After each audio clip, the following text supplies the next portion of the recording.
નમસ્કાર વિદ્યાર્થી મિત્રો, આજે આપણે રેડોક્સ પ્રક્રિયાઓનું સમતોલન કઈ રીતે કરવું એના વિશે અભ્યાસ કરીશું. તો રેડોક્સ પ્રક્રિયાના સમતોલન માટેની મુખ્યત્વે બે પદ્ધતિનો ઉપયોગ કરવામાં આવે છે. એમાંની પ્રથમ પદ્ધતિ ઓક્સિડેશન આંક પદ્ધતિ અને બીજી પદ્ધતિ છે અર્ધ પ્રક્રિયા પદ્ધતિ. તો ઓક્સિડેશન આંક પદ્ધતિમાં દરેક તત્વના ઓક્સિડેશન આંકની મદદથી આપણે રેડોક્સ પ્રક્રિયાનું સંતુલન કરીએ છીએ અને અર્ધ પ્રક્રિયામાં પ્રક્રિયાના બે ભાગ પાડવાના હોય છે. એમાં એક ઓક્સિડેશન અર્ધ પ્રક્રિયા અને બીજી રિડક્શન અર્ધ પ્રક્રિયા. તો સૌપ્રથમ આપણે ઓક્સિડેશન આંક પદ્ધતિ વિશે અભ્યાસ કરીએ કે કઈ રીતે રેડોક્સ પ્રક્રિયાનું સંતુલન કરી શકાય. ઓક્સિડેશન આંક પદ્ધતિ વડે રેડોક્સ પ્રક્રિયાઓનું સંતુલન જોઈએ. તો એમાં મેં અહીંયા શોર્ટમાં એના પોઈન્ટ લખેલા છે, પરંતુ એ પોઈન્ટ આપણે એક ઉદાહરણની મદદથી સમજીશું ત્યારે તમને આ પોઈન્ટ સમજાશે. તો સૌપ્રથમ આપણે શોર્ટમાં જોઈએ કે આ પદ્ધતિમાં કરવાનું શું હોય છે. તો દરેક તત્વના ઓક્સિડેશન આંક છે આપણે મેળવવાના હોય છે. ત્યારબાદ ઓક્સિડેશન આંકમાં જે ફેરફાર થતો હશે, એટલે કે ઘટાડો કે વધારો થતો હશે, એને આપણે સમાન કરવાનો હોય છે. ત્યારબાદ પ્રક્રિયાની બંને બાજુએ વીજભારને સમાન કરવાનો હોય છે. અને જો પ્રક્રિયા એસિડિક માધ્યમમાં થતી હોય તો H+ વડે આપણે વીજભાર છે એ સમતોલિત કરવાનો, અને જો પ્રક્રિયા બેઝિક માધ્યમમાં થતી હોય છે તો OH- વડે આપણે વીજભારને સમતોલિત કરીશું. ખાસ આ પોઈન્ટ અગત્યનો છે, જોવું પડે તમારે કયા માધ્યમમાં પ્રક્રિયા થાય છે. ફરીથી એક વખત એસિડિક માધ્યમમાં પ્રક્રિયા થતી હોય તો એસિડ ઉપરથી H+ આપણે લેવાનું હોય છે, અને બેઝિક માધ્યમમાં એટલે NaOH ઉપરથી OH- એના વડે સમતોલિત કરીશું. અને હાઇડ્રોજન પરમાણુની સંખ્યા સમતોલિત કરવા માટે આપણે H2O અણુનો ઉપયોગ કરીશું. પાઠ્યપુસ્તકનો કોયડો 8.8 છે. એની રકમમાં આપેલું છે આપણને કે પોટેશિયમ ડાયક્રોમેટ K2Cr2O7 એનો ઓક્સિડેશન તમને એમાં રકમમાં શબ્દ સ્વરૂપે આપેલો છે, કાઉન્સમાં 6 આપેલું છે, એનો મતલબ કે ક્રોમિયમનો ઓક્સિડેશન 6 છે. એની પ્રક્રિયા Na2SO3 એટલે કે સોડિયમ સલ્ફાઇડ સાથે કરવાની છે, અને નિપજ સ્વરૂપે આપણને શું મળે છે તો ક્રોમિયમ 3 આયન મળે છે અને બીજું સલ્ફેટ આયન છે મળે છે. તો આ રીતની આપણે રકમ ઉપરથી પ્રક્રિયા જે ન આપેલી હોય તો અહીંયા લખી નાખવી. હવે આપણે જુદા જુદા તબક્કા લઈએ, સોપાન લઈએ, એટલે કે સ્ટેપ.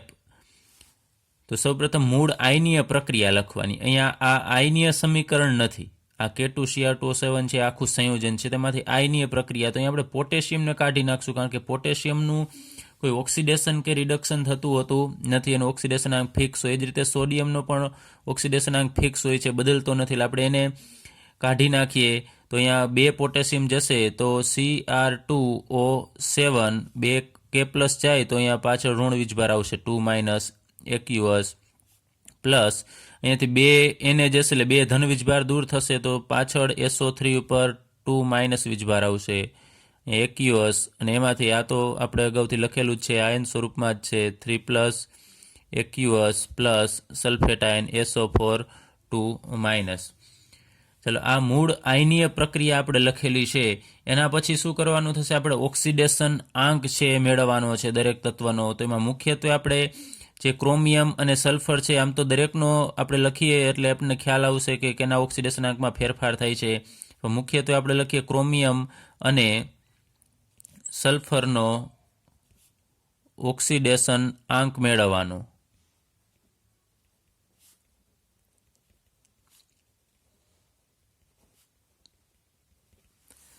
તો અહીંયા ફરીથી આ પ્રક્રિયા છે, અહીંયા લખું છું Cr2O7 2- aqueous plus SO3 2- aqueous, Cr3+ aqueous plus SO4 2- aqueous.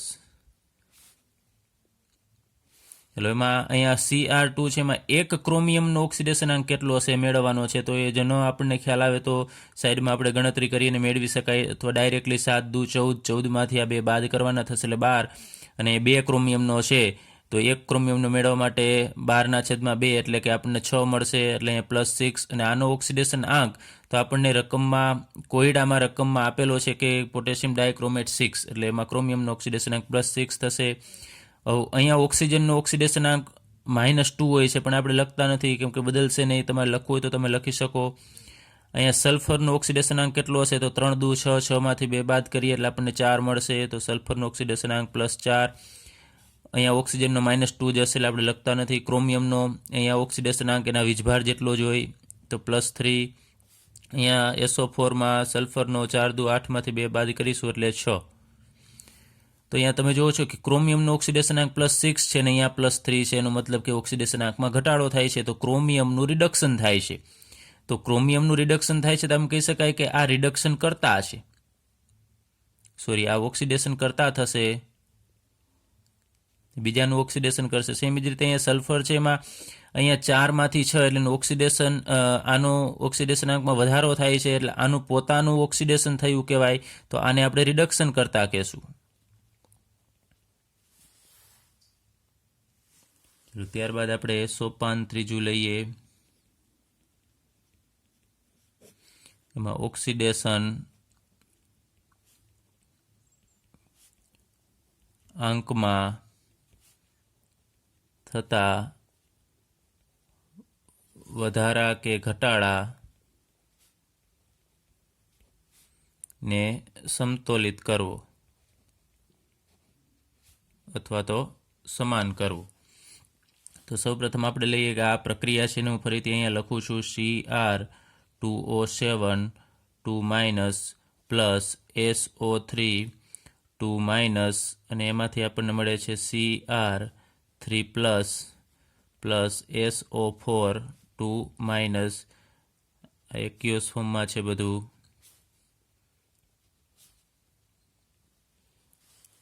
હવે અહીંયા ઓક્સિડેશનાંક કેટલો હશે એ આપણે જોવાનું છે. તો ઉપર મુજબ જ અહીંયા આપણે લખીએ 6. અહીંયા કેટલો હશે? તો +3. અહીંયા +4 અને અહીંયા +6. હવે અહીંયા ક્રોમિયમ છે, ત્યાંથી ક્રોમિયમ સુધીનું આપણે આમ લખીએ, ક્રોમિયમથી ક્રોમિયમ. તો ઓક્સિડેશનાંકમાં કેટલો ફેરફાર થાય છે? અહીંયા 6 છે અને અહીંયા 3. આપણે એક જ ક્રોમિયમનો ઓક્સિડેશનાંક અહીંયા લખીએ છીએ. તો 6 અને 3 એટલે કે એમાં તફાવત છે, અથવા તો આપણે કેટલું 6 માંથી 3 થાય છે એટલે કે ઘટાડો થાય છે. તો અહીંયા ઘટાડો કેટલો થશે? તો 3 નો ઘટાડો થાય છે. અહીંયા ઓક્સિડેશન આંકમાં ઘટાડો લખેલો છે. ત્યારબાદ અહીંયા સલ્ફરમાં તમે જુઓ છો SO3 માંથી અહીં SO4 બને છે, એમાં 4 માંથી 6 એટલે કે ફેરફાર કેટલાનો થાય છે? 2 નો થશે. એટલે કે આપણે કહીએ વધારો 2 નો થશે. આ 2 ને 3 લખેલું છે ઓક્સિડેશન આંક છે. હવે એ જે આ તમે જુઓ છો અહીંયા કીધું આપણે ઓક્સિડેશન આંકમાં વધારો કે ઘટાડો, આ ઘટાડો થાય છે ને આ વધારો થાય છે, એને આપણે સમતોલિત એટલે સમાન કરવાનો છે. બંને 3 ને 2 છે ને તો બંને જગ્યાએ સમાન ઘટાડો ને વધારો થવો જોઈએ. તો અહીંયા 3 અને 2 એને સમતોલિત કરવા અહીંયા આપણે 2 વડે ગુણીશું. આમ તો 3 દુ 6 થશે.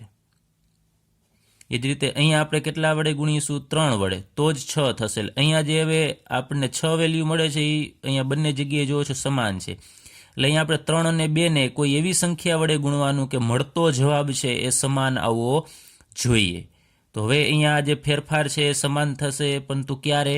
કે 3 ને આપણે 2 વડે ગુણીએ છીએ, એનો મતલબ કે આપણે અહીંયા 2 વડે ગુણવાનું થશે. તો આ જગ્યાએ આપણે અહીંયા 2 વડે ગુણીએ 2Cr3 પ્લસ, અને અહીંયા આપણે 3 વડે ગુણવાનું થશે. તો અહીંયા 3 છે, અહીંયા આપણે 3 મૂકવાના થશે, 3 અહીંયા અને અહીંયા 3.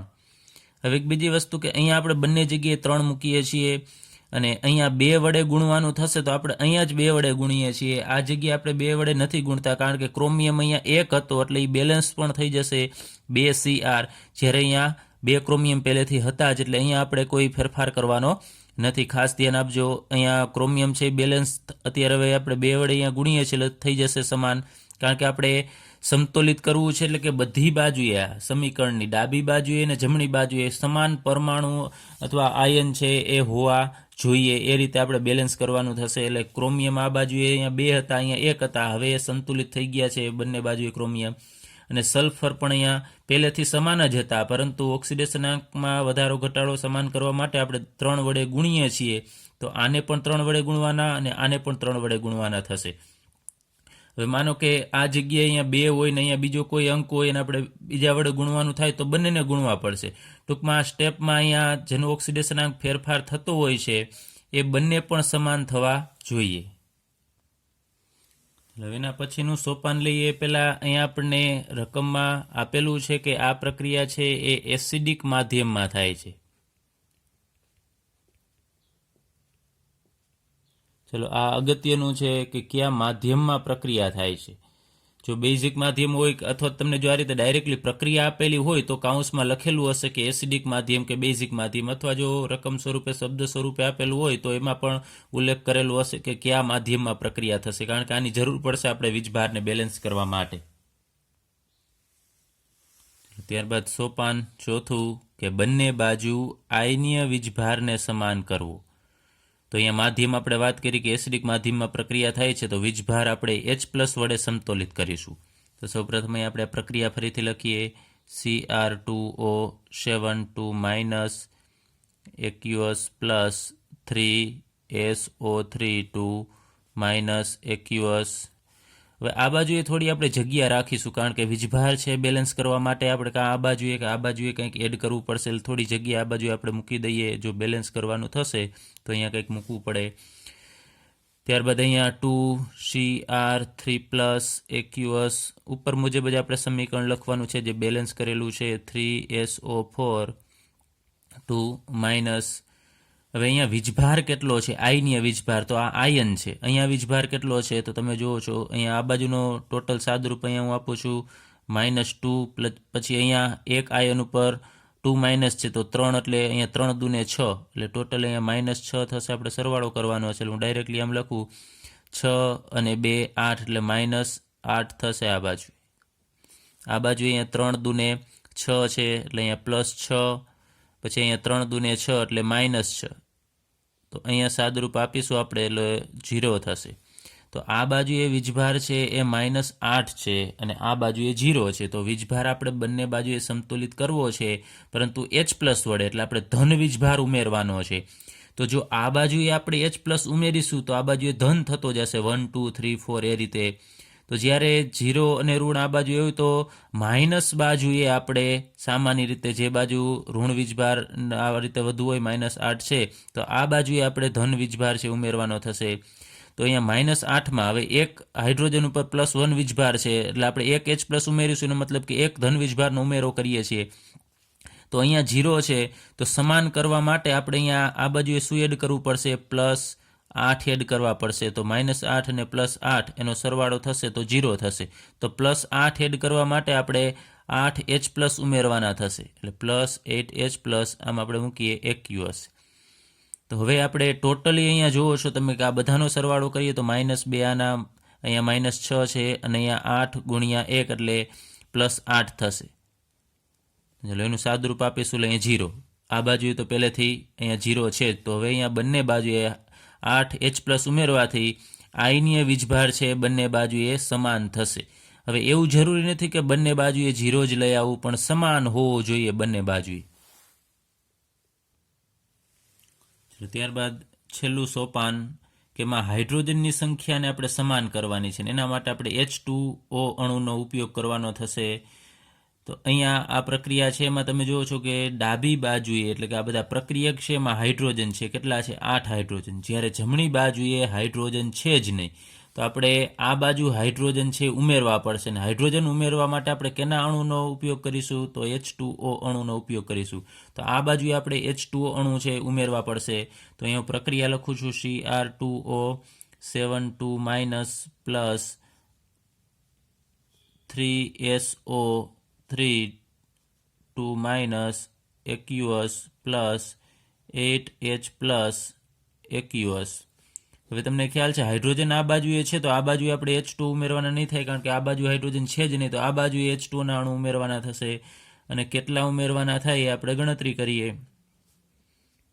ચલો આટલું એમને લખી નાખવાનું, જે ઉપરનું સોપાનમાં જે આવે છે એ મુજબ અહીંયા લખ્યા પછી આ બાજુએ 8 હાઇડ્રોજન છે, તો હું અહીંયા આમ એક H2O નો અણુ ઉમેરું, અહીંયા aqueous આવશે, આ બાજુએ એક H2O નો અણુ ઉમેરું છું તો એમાં 2 હાઇડ્રોજન છે. તો અહીંયા આપણે 8 હાઇડ્રોજન કરવા હોય તો અહીંયા આપણે 4 મોલ H2O છે એ ઉમેરવા પડે, ને H2O લિક્વિડ ફોર્મમાં હશે.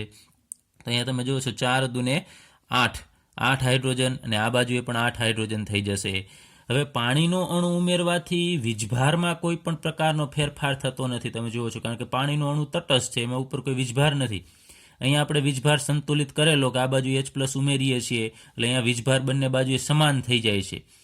ઝીરો થવો જ એવું જરૂરી નથી, સમાન કરવાનો હોય છે. તો એ સમાન થઈ ગયા પછી પાણીનો અણુ તમે કોઈ પણ બાજુએ ઉમેરો તો વીજભારમાં કોઈ પણ પ્રકારનો પ્રોબ્લેમ, એમાં ડિસ્ટર્બન્સ થશે નહીં, કારણ કે આ તટસ્થ છે. હવે આપણે છેવટે આ પ્રક્રિયા છે એમાં બધું જોઈ લેવાનું છે કે અહીંયા હું તમને સમજે એટલા માટે લખું છું કે આ બાજુએ ક્રોમિયમ કેટલા છે, Cr ડાબી બાજુએ, તો ક્રોમિયમ અહીંયા 2 છે. ત્યારબાદ ઓક્સિજન કેટલા છે, તો અહીંયા 7, અહીંયા 3 તરીને 9, એટલે 9 અને 7 છે 16 થશે. તો આ બાજુ ઓક્સિજનની સંખ્યા 16. ત્યારબાદ સલ્ફર કેટલા છે, તો અહીંયા લખું છું સલ્ફર અહીંયા 3 છે. ત્યારબાદ હાઇડ્રોજન છે કેટલા છે, તો અહીંયા 8 હાઇડ્રોજન, તો H8. તો આટલી વસ્તુ છે એ આ બાજુએ પણ હોવી જોઈએ. ત્યાં લખીએ ક્રોમિયમ કેટલા છે, તો તમે જુઓ છો અહીંયા 2. ત્યારબાદ ઓક્સિજન કેટલા છે, તો અહીંયા 4 દુ 8, સોરી 4 તરી 12 છે, 12 ને 4 16, તો અહીંયા 16 ઓક્સિજન. ત્યારબાદ સલ્ફર અહીંયા કેટલા છે, 3 મોલ છે, એટલે અહીંયા S બરાબર 3. ત્યારબાદ હાઇડ્રોજન કેટલા છે, તો અહીંયા 4 દુને 8. તો બધી વસ્તુ બંને બાજુએ સમાન હોવી જોઈએ. જેટલા ક્રોમિયમ આ બાજુએ છે એટલા જ આ બાજુએ ઓક્સિજન, હાઇડ્રોજન, સલ્ફર બધી વસ્તુ સમાન હોવી જોઈએ. આ ઉપરાંત વીજભાર પણ સમાન હોવો જોઈએ. આ બાજુએ વીજભાર ટોટલી આપણે ગણીએ છીએ તો કેટલો થાય છે તમને ખ્યાલ છે, 0 થાય છે, અને આ બાજુએ પણ વીજભાર છે એ 0 થશે. ત્યારે આ પ્રક્રિયા છે એ ફાઇનલી સંતુલિત થયેલી કહેવાય. ચાલો હવે આ પ્રક્રિયા આપણે ફરીથી જોઈ લઈએ એક વખત ટૂંકમાં કે જે પ્રક્રિયા આપેલી હોય એનું સૌપ્રથમ આપણે મૂળ આયનીય સમીકરણ લખવું પડશે. તો આ રીતે તમારે એને આયન સ્વરૂપમાં દર્શાવવાની, એક અગત્યનું જોવાનું છે કે કયા માધ્યમમાં પ્રક્રિયા થાય છે. ત્યારબાદ આમ તો તમારે દરેકનો ઓક્સિડેશન આંક લખી નાખવાનો અને પછી જોવાનું કે ના ઓક્સિડેશન આંકમાં વધારો થાય છે કે ઘટાડો થાય છે. તો અહીંયા ક્રોમિયમ અને સલ્ફરના ઓક્સિડેશન આંકમાં ફેરફાર થાય છે, એટલા માટે અહીંયા આપણે ઉલ્લેખ કરેલો છે કે ક્રોમિયમ અને સલ્ફરનો ઓક્સિડેશન આંક નક્કી કરો. ત્યાં ક્રોમિયમનો +6 છે અને સલ્ફરનો +4 છે, અહીંયા +3 છે અને અહીંયા સલ્ફરનો +6 છે. પછી આ ઓક્સિડેશન કરતા છે, આ રિડક્શન કરતા છે. ત્યારબાદ ત્રીજા સ્ટેપમાં આપણે જે ફેરફાર થાય છે, અહીંયા ઘટાડો થાય છે અને અહીંયા વધારો થાય છે, એને આપણે શોધી કે કેટલો ઘટાડો થાય છે અને કેટલો વધારો થાય છે. એને પછી આપણે સરખું કરવા માટે યોગ્ય ગુણક વડે ગુણવાનું, અને જેટલા અહીંયા ગુણીએ છીએ એ મુજબ અહીંયા આ જે 2 આપણે એરામ દર્શાવેલા છે તો બંનેને એ મુજબ આપણે ગુણવાના. પરંતુ યાદ રાખવાનું કે અહીંયા 2 વડે ગુણીશું તો આ બાજુએ 4 ક્રોમિયમ થશે, જ્યારે અહીંયા 2 જ ક્રોમિયમ રહેશે, એટલે આપણે આ બાજુએ જ ગુણીશું કે જેથી કરીને બંને બાજુ ક્રોમિયમ છે બેલેન્સ પણ રહેશે. હવે અહીંયા બંને બાજુ 1 સલ્ફર હતા, તો અહીંયા આપણે 3 વડે ગુણીએ છીએ તો બંને બાજુએ ગુણવાનું, જેથી કરીને સલ્ફર છે એ બંને બાજુએ બેલેન્સ રહેશે. ત્યારબાદ એના પછીના સ્ટેપમાં આયનીય વીજભારને સમાન કરવાનો છે. એ આપણે અહીંયા ગુણી નાખ્યા પછી અહીંયા જોવાનો વીજભાર કેટલો છે. તો પહેલાં તો માત્ર -2 -6 એટલે -8 થતો, તો આ બાજુએ 0 હતો. પછી આપણે ધન વીજભાર આ બાજુ એડ કરીએ છીએ કે જ્યાં ઋણ વીજભાર વધારે હોય એ બાજુ, એટલે અહીંયા +8 એડ કરીશું એટલે 0 થશે. હવે જો તમે આ બાજુ H+ એડ કરતા જશો તો ક્યારેય વીજભાર છે એ બેલેન્સ થશે જ નહીં. એટલે આ બાજુએ આપણે સામાન્ય રીતે ઋણ વીજભાર જ્યાં વધુ હોય એ બાજુએ આપણે ધન વીજભાર છે એડ કરીશું. એટલે આ બાજુ 8H+ આપણે એડ કરીએ છીએ એટલે વીજભાર બેલેન્સ થાય છે. ત્યારબાદ છેલ્લા સ્ટેપમાં આપણે હાઇડ્રોજનની સંખ્યાને સમાન કરવા H2O નો અણુ ઉમેરવાનો છે. તો આ બાજુએ 8 હાઇડ્રોજન છે, જ્યારે આ બાજુએ હાઇડ્રોજન જ નથી, તો આ બાજુ 4 મોલ H2O આપણે ઉમેરીશું તો 8 હાઇડ્રોજન થશે. અને ફાઇનલી મેં વાત કરી એમ કે ટોટલી છેલ્લે જોઈ લેવાનું કે બધી વસ્તુ ક્રોમિયમ, ઓક્સિજન, હાઇડ્રોજન, સલ્ફર જે હોય તે બધા બંને બાજુએ સમાન હોવા જોઈએ, અને છેવટે વીજભાર પણ બંને બાજુએ સમાન હોવો જોઈએ. ત્યારબાદ પાઠ્યપુસ્તકનો કોયડો 8.9 છે કે એમાં પરમેંગેનેટ આયન, જે મેં અહીંયા દર્શાવી દીધું છે કાઉન્સમાં કે કેને પરમેંગેનેટ આયન કહેવાય. MnO4- બ્રોમાઇડ આયન એટલે કે Br- સાથે બેઝિક માધ્યમમાં પ્રક્રિયા કરે છે. આ ખાસ ધ્યાન રાખવાનું છે, બેઝિક માધ્યમ છે એમાં પ્રક્રિયા કરી અને આપણને નિપજ શું આપે છે, તો મેંગેનીઝ ડાયોક્સાઇડ એટલે કે MnO2 આપે છે, અને બ્રોમેટ આયન એટલે BrO3- ને બ્રોમેટ આયન કહેશું. તો આ પ્રક્રિયા માટે આપણે સમતોલિત આયનીય સમીકરણ લખવાનું છે, એટલે કે પ્રક્રિયાને બેલેન્સ કરવાની છે. તો એનું આપણે પ્રથમ સોપાન લઈએ કે મૂળ આયનીય પ્રક્રિયા છે આપણે લખવાની છે. તો અહીંયા રકમમાં આપેલું છે એ મુજબ સૌપ્રથમ મેંગેનેટ આયન લખીએ, MnO4- જે આયન સ્વરૂપે જ છે, એટલે અહીંયા એક્યુઅસ પ્લસ એની પ્રક્રિયા કેની સાથે થાય છે? તો બ્રોમાઇડ આયન સાથે, એટલે Br માઇનસ aqueous. એમાંથી આપણે નિપજ શું મળે છે? અહીંયા જ આપેલું છે કે મેંગેનીઝ ડાયોક્સાઇડ, એટલે MnO2 નિપજ આપે છે. હવે મેંગેનીઝ ડાયોક્સાઇડ છે એ એક્યુઅસ નથી હોતો, એ ઘન અવસ્થામાં હોય છે, એટલે MnO2 આપણે સોલિડ લખીએ, પ્લસ અહીંયા બ્રોમેટ આયન આપે છે BrO3 માઇનસ, તો આ આયન છે તો એ એક્યુઅસ ફોર્મમાં લખવાનું.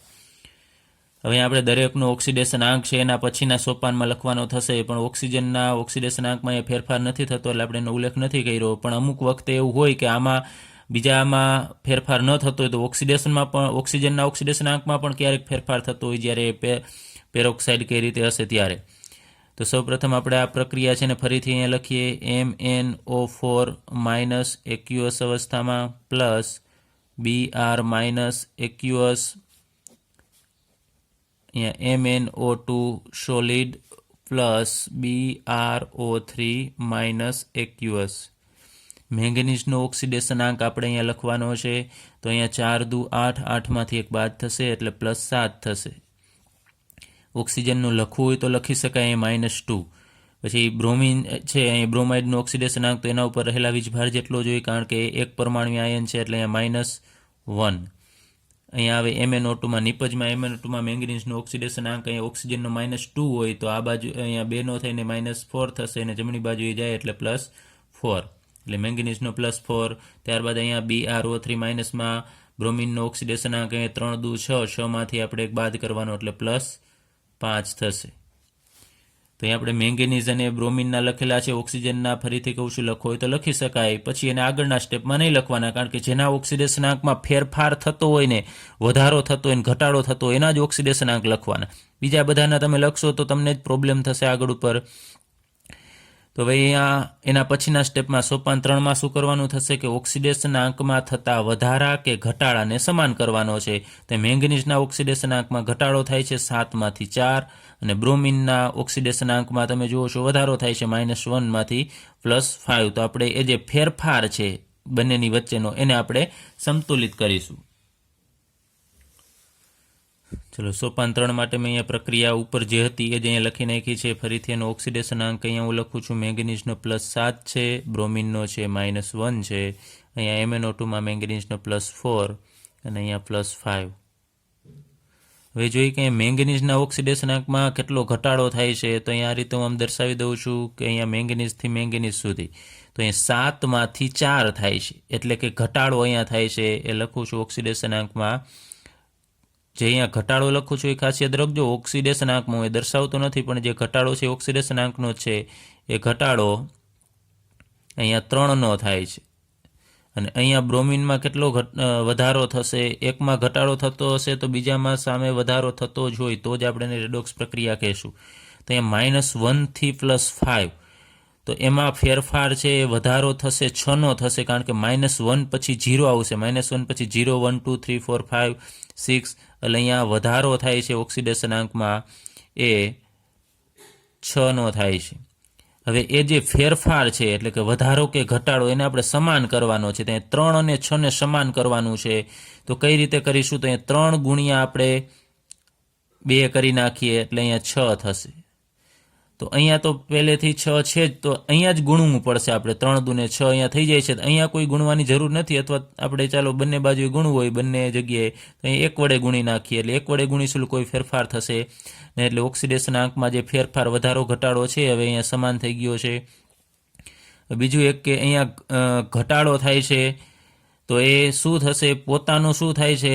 તો રિડક્શન થાય છે. તો આનું પોતાનું રિડક્શન થાય છે તો આને ઓક્સિડેશન કરતા કહેશું, અને આના ઓક્સિડેશન આંકમાં વધારો થાય છે એટલે પોતાનું ઓક્સિડેશન થયું કહેવાય, તો આને રિડક્શન કરતા કહેશું. હવે અહીંયા ઘટાડો અને વધારો બેલેન્સ કરવા માટે આપણે અહીંયા 3 ગુણ્યા 2 કરીએ છીએ, તો એનો મતલબ કે આ બંનેને આપણે 2 વડે ગુણવું પડશે.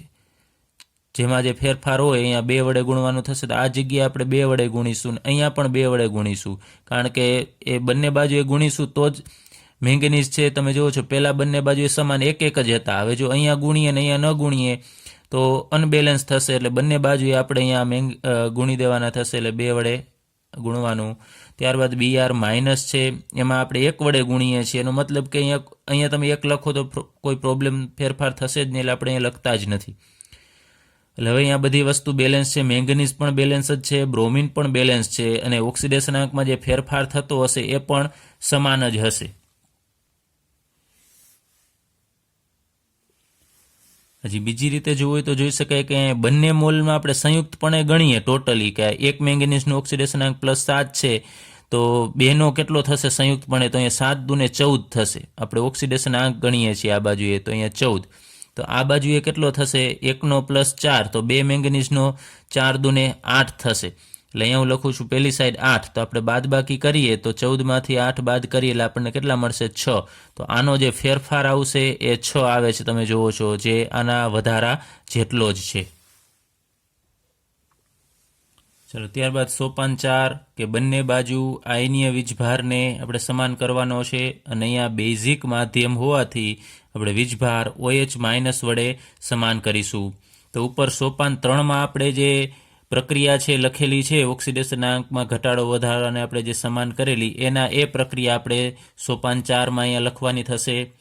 હવે આ બાજુએ વીજભાર કેટલો છે? તો 1 MnO4- ઉપર -1 હોય તો અહીંયા ટોટલી 2 મોલ છે, તો અહીંયા ટોટલી વીજભાર આનો MnO4- નો બંને મોલનો સંયુક્તપણે -2 થશે. અને અહીંયા એક બ્રોમાઇડ ઉપર અહીંયા -1 વીજભાર છે, એટલે +-1 કરીશું. હું ડાયરેક્ટલી લખું છું અહીંયા -1, તો એનો સરવાળો થશે અહીંયા -3. ચલો આ બાજુ -3 વીજભાર છે, આ બાજુ અહીંયા 2 MnO2, એટલે અહીંયા MnO2 છે તો તટસ્થ છે, એના ઉપર કોઈ વીજભાર નથી, તો અહીંયા હું 0 લખી નાખું છું આનો વીજભાર. અને અહીંયા BrO3- ઉપર -1 વીજભાર છે, તો અહીંયા -1 બરાબર એનો સરવાળો કરીશું એટલે -1. એટલે અહીંયા -3 છે, આ બાજુ -1 છે. હવે આપણે OH- ઉમેરવાનો છે, એટલે કે એક OH- ઉમેરીશું એટલે આપણે -1 એડ કર્યો કહેવાય. તો આ બાજુએ આપણે એડ કરતા જશું તો વધતો જશે. તો જે બાજુએ અહીંયા ઋણ વીજભાર ઓછો છે એ બાજુએ આપણે માઇનસ ઉમેરવા પડશે. તો આ બાજુએ આપણે બંને બાજુએ -3 લઈ આવવાના છે, તો આ બાજુએ માઇનસ આપણે 2 એડ કરી દઈએ, આમ -2. તો આપણને જવાબ છે શું મળશે? આ ડાબી બાજુએ છે એ મુજબ -3, તો -2 કરવા માટે આપણે 2 OH- છે આ બાજુ ઉમેરવાના થશે, 2 OH-, એટલે એક OH- નો -1, તો 2 OH- નો વીજભાર થશે -2. તો અહીંયા હવે આનો સરવાળો કરીશું એટલે -3 થશે. તો હવે તમે જુઓ છો બંને બાજુ વીજભાર સમાન થશે. તો આ જ રીતે જો માનો કે આ બાજુએ ઋણ વીજભાર ઓછો હોત તો આ બાજુએ આપણે OH- ઉમેરવા પડે. એટલે જોવાનું પહેલાં આ રીતે જેટલા મોલ હોય એ મુજબ અહીંયા એનો વીજભાર લખ્યા પછી બધાનો સરવાળો કરી અને આ બાજુ સરવાળો કરવાનો, પછી જે મુજબ જે બાજુ ઘટતો હોય એ બાજુ આપણે OH- છે ઉમેરી અને વીજભારને બેલેન્સ કરવાનો થશે. એના પછીનું આપણે લખીએ સોપાન 5. એટલે એમાં આપણે હાઇડ્રોજનને બેલેન્સ કરવાનો થશે. ચલો હાઇડ્રોજનને સમાન કરો. કેની મદદથી? H2O ની મદદથી, H2O વડે.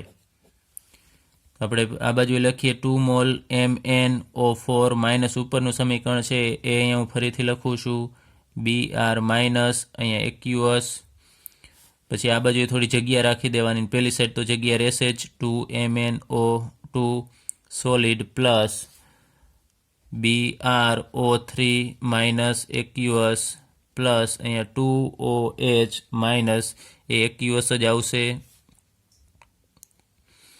હવે આ બાજુએ ઓક્સિજન કેટલા છે તો તમે જુઓ છો 4 દુને 8. હવે આપણે હાઇડ્રોજન પહેલાં જોવાના થશે કે આ બાજુએ હાઇડ્રોજન છે કેટલા છે, તો અહીંયા 2 હાઇડ્રોજન છે. આ બાજુએ એકય હાઇડ્રોજન છે જ નહીં, તો હાઇડ્રોજન આપણે કેની મદદથી બેલેન્સ કરીશું? H2O ની મદદથી. આ બાજુએ 2 હાઇડ્રોજન ઘટે છે તો આપણે એક અણુ H2O નો ઉમેરવો પડશે, H2O 1 મોલ. એટલે અહીંયા હવે 2 હાઇડ્રોજન થઈ ગયા, આ બાજુએ પણ 2 OH ના 2 હાઇડ્રોજન, એટલે હાઇડ્રોજન બેલેન્સ થઈ ગયા છે. હવે આપણે બધી વસ્તુ જોઈએ, ઓક્સિજન પણ બેલેન્સ થઈ ગયા છે.